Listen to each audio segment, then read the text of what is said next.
between any to work of with. these. Anyway, so long story There's short, no commas. that is how It you is the create day, and month, and the year. label your scholarly journals are actually going to look a little Google different Doc. because you can also go up journals here and are rename it usually- if you wanted. I'm Say gonna you're say, like, oh shoot, will I forgot the not have underscores. an I mean, obviously you actual can still date of a edit day. Does Does that make sense? But I am very particular about naming it. The reason for that is understanding that when someone gives you directions, you want to follow through with those exact directions. This applies to all things, whether you're trying to set up a computer, whether it's fall super easy to do that now, whether you are following instructions for your job.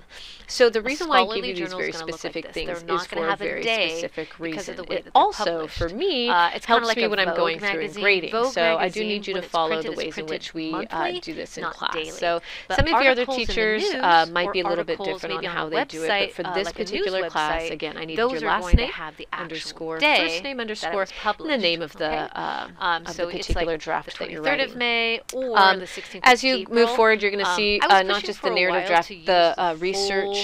It's the research rough draft. It's going to be labeled the same, except it'll say research rough draft. So you're going to see as we scroll down here, these are how I would like you to name all of the documents. I just showed you how we did the rough draft. We're going to have the narrative, the source summary 1, 2, research rough draft, and the research paper. And there's a reason why I do this. When it comes to source summaries especially, I need to know whether it's the first one or the second one. A lot of times I will tell when I'm reading the paper, but when I see it, if I don't see that it's changed on here, my assumption is that it's still the first one, and you won't get credit for it. And I won't grade it. I don't have time to go through and be like, so what pages aren't going to have a page number? The second one. So it's very, very important that you double check every time you go to turn in an assignment that you label it correctly. Same thing happens with research paper or the rough draft. I have a lot of students who do this all the time. They leave this rough draft on there. My assumption is you never changed your rough draft. You didn't do any edits on it at all. In fact, you didn't even edit the title of it. And because of that, to me, it tells me you actually did not do substantial edits on your paper.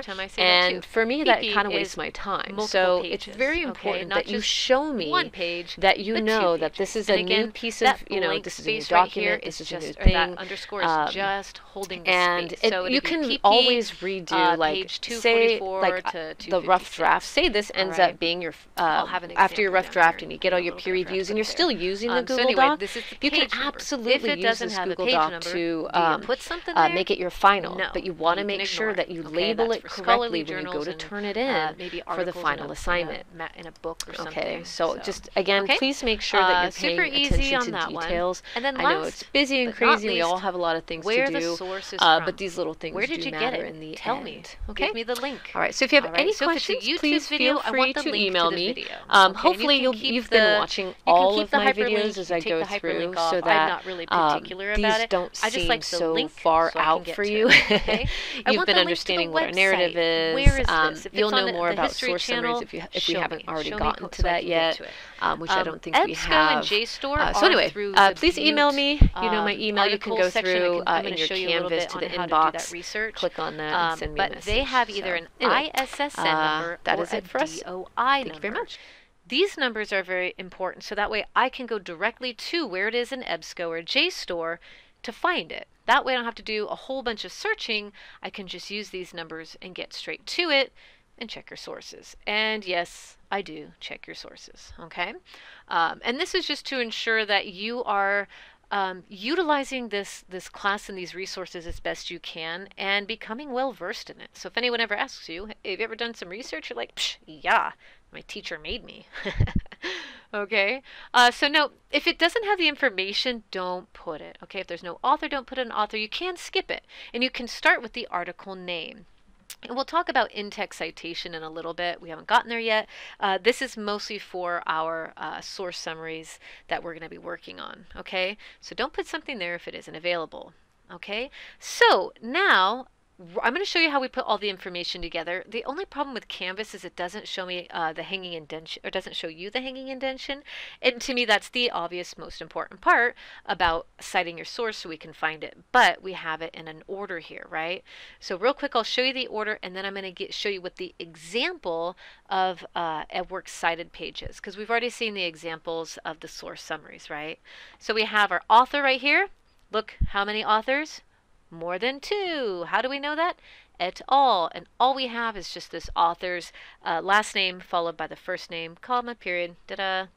So the testing existing clarifications of serial murder considering gender, this whole thing right here, That's the title of the article. How do I know it's in quotes? All right, and where did they get it? From the Journal of Investigative Psychology.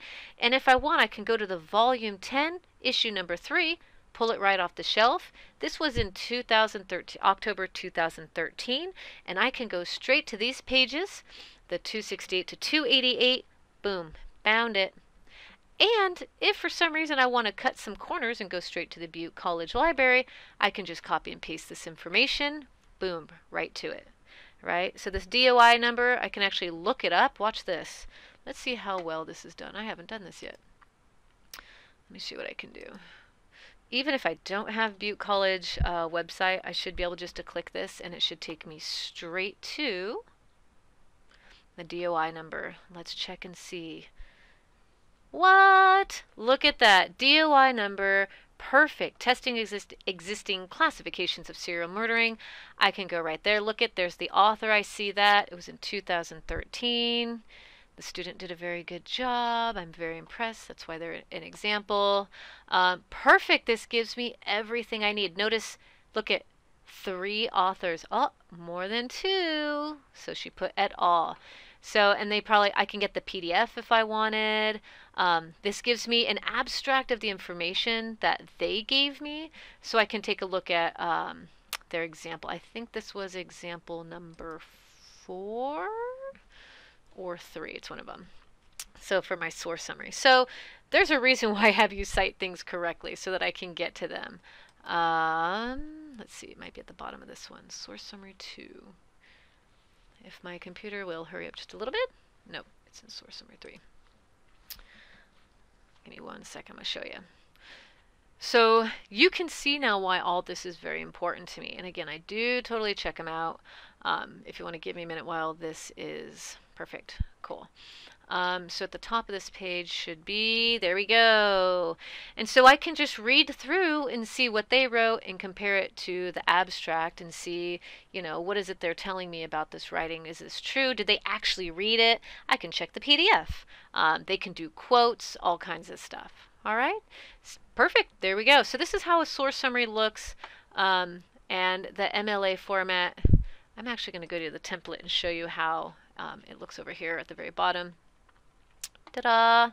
That hanging indentation. And remember the hanging indentation, if I click on this, see how that little, the little Dorito chip, tortilla chip, right? And its little hats over here, right? So that's how I know that they've done that right. Cool. All right, so I'm going to show you that. And then also really quick before we go, I want to show you the MLA. Let's see here. Where is it? I just had it. Example. Oh, sample MLA.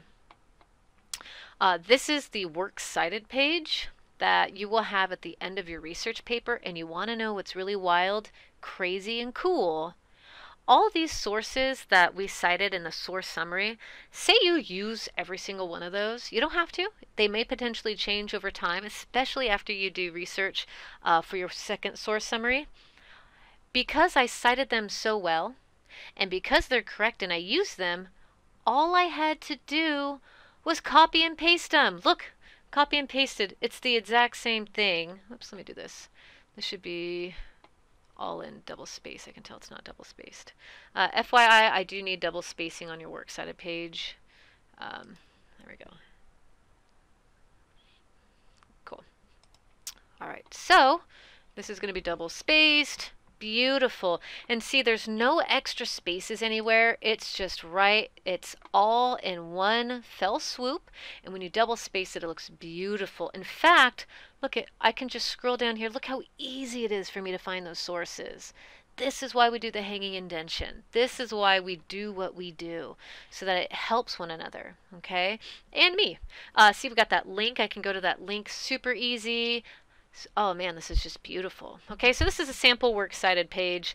And notice also everything's in alphabetical order. Even better, right? And so you can do your source summaries in alphabetical order. I don't pick on you for that. It's not, but if you do it in alphabetical order, it's really easy. Look, she did it in alphabetical order here too. It's really easy to copy and paste it in order and put it back into your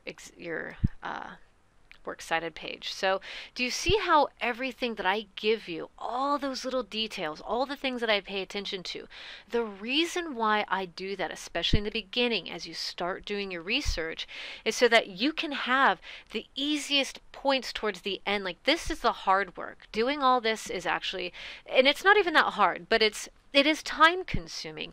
And if you do it way ahead of the game and you've already set it up, all you have to do again when you do your works cited is just cut and paste from your source summary, because you did it perfectly, right? You did it perfectly because you watched the video, you followed all these notes, and you feel incredibly confident and ready to go, okay? Anyway, so this is very much why I ask you to do the things that I ask you to do. And what's kind of like really annoying, I've noticed with students, for them, is when they try and do the generator and then they copy and paste it and they put it in the works cited page, and it's multiple, you know, it's different font, there's weird spacing, the links don't work. It ends up being a huge pain in the butt later. So to save yourself the trouble, I highly suggest paying attention to this particular lesson and going by that. So anyway, I'm doing what I can for you so that you can become better writers and feel more confident in what it is that you're doing and why. And also you can just brag to your friends that you're like really good at this, right? Okay. So anyway, again, please don't email me unless if you've watched every single video thoroughly and you've followed all the templates and you're doing your best and you still have questions.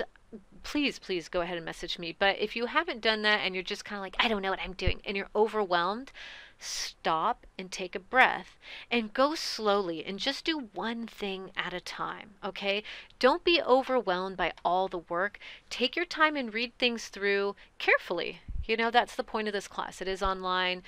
You do have time to do that, at least for the time you would spend in class. That's the time we spend researching, okay? So anyway, if you have any questions, please take your time, read through everything, message me, let me know if you have questions, and you're good to go.